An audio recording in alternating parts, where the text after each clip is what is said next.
Hello and welcome to my channel, or welcome back. So for today's video, we will be painting some Dante fan art. Technically, I had already done this and completed it a month ago or so, something like that. It's really weird when you're actually like putting together videos after the fact and you're just like, when did I actually complete this piece? Because it's definitely not now in the time of recording or it coming out. But it was somewhere along the lines of not far off from when the actual show dropped.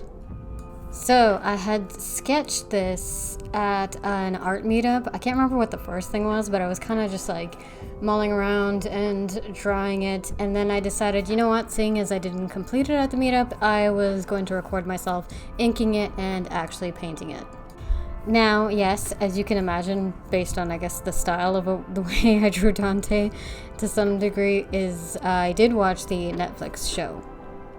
I'm on the fence about it. Like, I can't really say I hate it because I watched the whole thing through, and maybe it's because I'm just like a huge fan of that VA that I'm so biased that I can't not watch it or something. Plus the fact that he did end up voicing Dante was kind of funny because of the video games where he's voicing Nero instead, which is the ones that I played.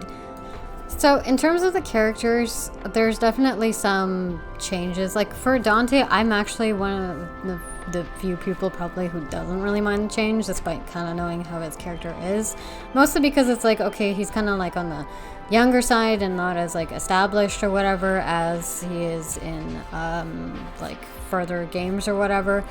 Yeah, like, I don't even really say, like, there was people out there who were comparing to Deadpool. I'm like, it doesn't really feel like Deadpool, to be honest. It's kind of like, anytime somebody's, like, a little bit goofy now, I feel like everybody just, like, says, oh, it's like Deadpool. I'm like, if you're looking at the red jacket and just immediately jumping the gun, I don't think so. Maybe it's not quite, like, the right or the best interpretation, let's say, but I still kind of enjoy it, so it's fine by me. It's whatever, but I definitely won't say anything against somebody who really hates it. That's totally fine. It's your opinion. Definitely don't watch it then. You shouldn't have to endure character to changes that you don't want to. For Lady, yeah, like, I don't entirely hate her, but yeah, she does go and really change this to very angry. I'm hoping this is like a character arc more than anything, because it feels like she was changing throughout the show. The final scene, yes, I would also argue if anybody's like yelling right now, I would argue that is kind of going backwards, but we'll see where that goes, I guess, in season 2. I will just keep watching and see.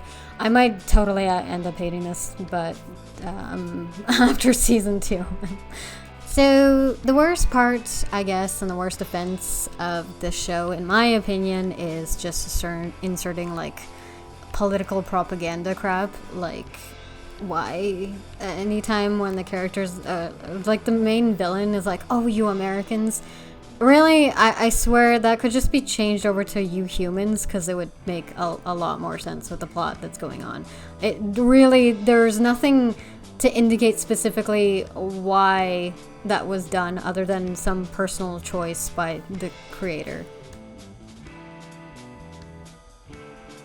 But yeah, it is what it is. So if you are sounding really turned off by that, I would recommend not watching. If you want to give it a shot and form your own opinion about it.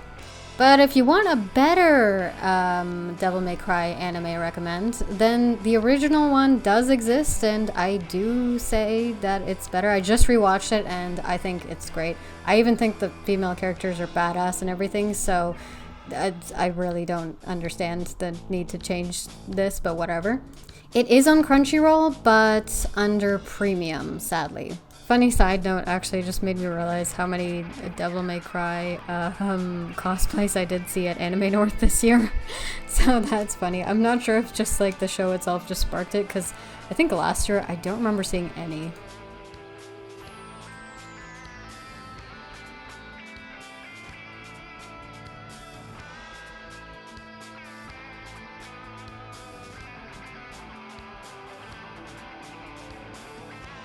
But yeah, it's a weird one where I kind of still don't hate it. 6 out of 10 for me. I don't want to say I want to like recommend it for anyone, because at 6 out of 10 I never really recommend stuff. It's more of like you can watch it and interpret it your own way and see if you enjoy it enough to just watch through or something like that. Because to me, it wasn't completely unwatchable or anything like that. Yeah, there's definitely aspects I hope they would change, adjust, make for better, but we shall see on that. It's kind of funny though, because I feel like when that DMC game came out, I felt like I saw so much more controversy about that, in terms of like so much more raging hate. I don't know if it's just because they made his hair black and it's just like, and changed the way he looks and everything, like this like really angry emo boy or something, which is not really my cup of tea at all. I know 2 friends who actually first played those games out of all the Devil May Cry games and really enjoyed it, which is fine, totally fine, right? Especially when you're jumping into it for the first time, so you're obviously not going to have any opinions. But for me, I don't know, it's kind of like if they went in season 3 for Jujutsu Kaisen, made Gojo's hair black and changed up his character or something. I don't know. I'm pretty sure that would piss off a lot of people. So yeah. Did anybody else see a lot of like raging hate for this anime itself? Because it's weird that for that game I saw more on my feed in particular than for YouTube than I did for this show. I don't know if people just gave up and didn't even want to cover it and were like, whatever, this crap, and it's not even worth saying it. It's just one word, crap, hello. Not really entirely my opinion, but yeah, I would definitely have to say, for the creators and writers, please keep your politics and crap to yourselves, or like to your Twitters, not to your full selves or something. Sorry, you can definitely discuss it, just not in an anime. Just, you know, let us have some fun. We already have to see that stuff on TV and everywhere on all social media platforms. We would really just like to just watch and enjoy our shows, and, you know, have Dante kill a lot of demons and be a little bit more shirtless on occasions, yes. But enough about the show itself. Now back to the artwork. Apologies if I was rambling too much about that. And so for the artwork itself, I kind of want to have a little bit of fun with it, include a strawberry sundae for sure, because I kind of been enjoying painting food here and there lately. Like in the past, I used to really not have any interest at all in painting food. But nowadays, I find it's kind of like a fun little thing to do here and there, not constantly and not like the main thing, because I've seen on Instagram some amazing artists that paint like such good food and stuff like that, and it's great. So I'm nowhere near as impressed with that. I'm more of like jack of all trades kind of person, I guess. I also wanted to include the rabbit, but like in a kind of cute and on his head kind of thing, which I did there. So I wanted to have like a little bit of a fun composition.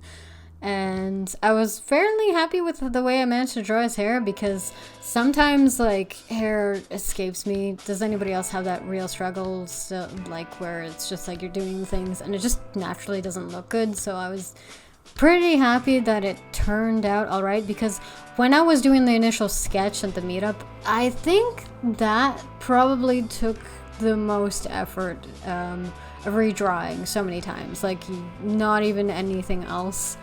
And yeah, that was a pain. I also knew I was going to include like the dark, sort of wispy, shadowy stuff that's kind of like coming at him, because it's just so much fun to fill in like black areas.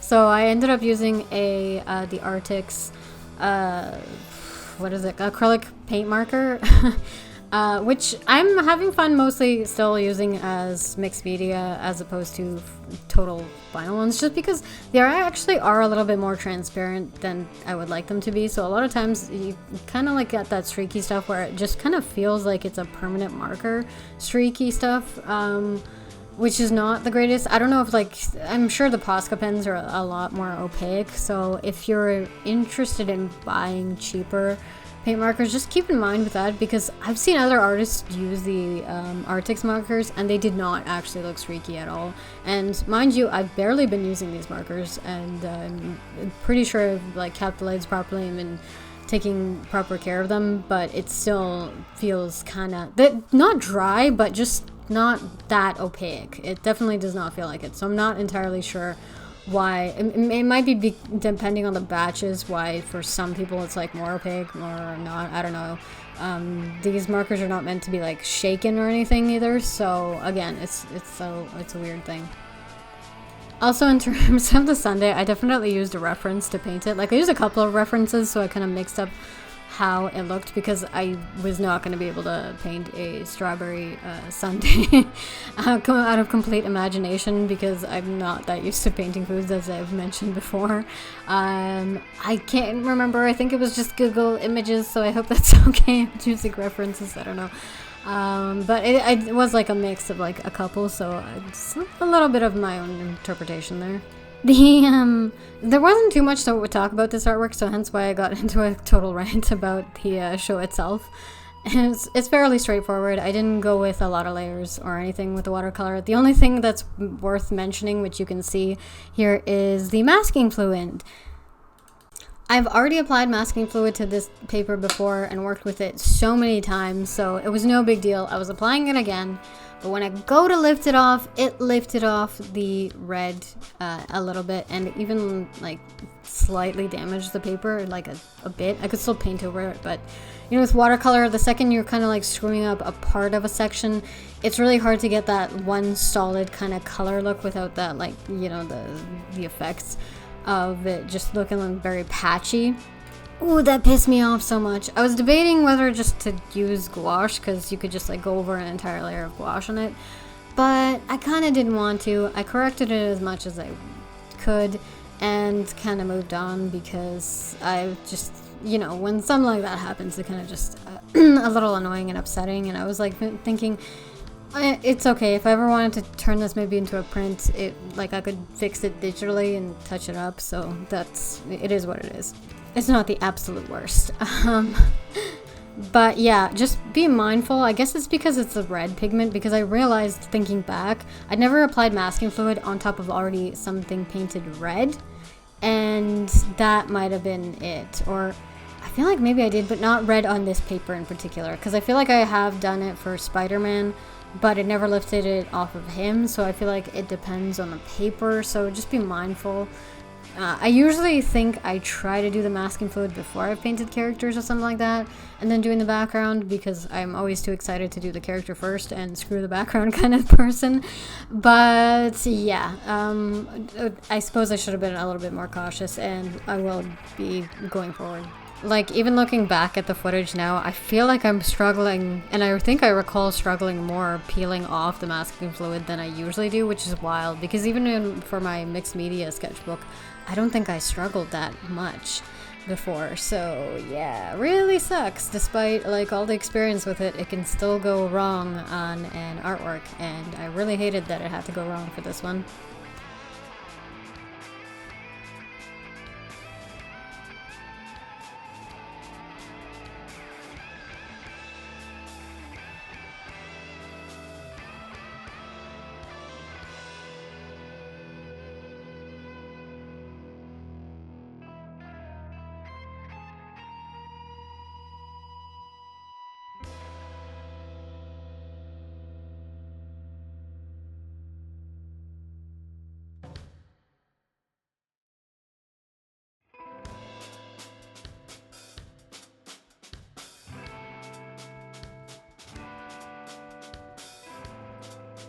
The cards themselves, when I was like painting them or drawing in the thingies, I actually had to Google it, because I'm like, wow, I haven't picked up a deck of cards in ages, and I forget how the placement of some of the symbols actually goes, and I was like, really? Wow, my brain is like so head empty, even though I keep seeing cards everywhere, right, for a lot of stuff. I don't know, it's just, it wasn't really sticking, so anytime I go in artworks to add it, like even for the Aventurine one, I think I totally screwed up anything I was like doing, because I completely forgot, and I was like too lazy to look it up. So this time I was like, okay, I'm gonna look it up to get this a little bit right, because I decided to stick in a bunch of cards in there, and I think the 3 one I think is like wrong. I can't remember. One of them is actually completely wrong, so yay. Overall, this was a lot of fun to paint. It was simple. It wasn't unlike the more hardcore like painterly or a lot of shading stuff, but it's fun to change it up and have a little bit more simpler styles to do as a fan art. If anything, I would really want to redo and paint another Sunday, because I think I didn't really do that very much justice, as there's a lot going on in the Sunday and there's a lot more details. I don't know if at any point you like notice the like reference art is just like pretty cool. Not reference art, a reference photo, but still it was a really beautifully taken photography of Sunday, and I'd reference like a bunch of them, to be honest. If you've gotten this far and have enjoyed my yapping and ranting about the show, I hope you can drop a like if you enjoyed it, and maybe even subscribe if you would like to hear more. Thanks so much for watching, and see you next time.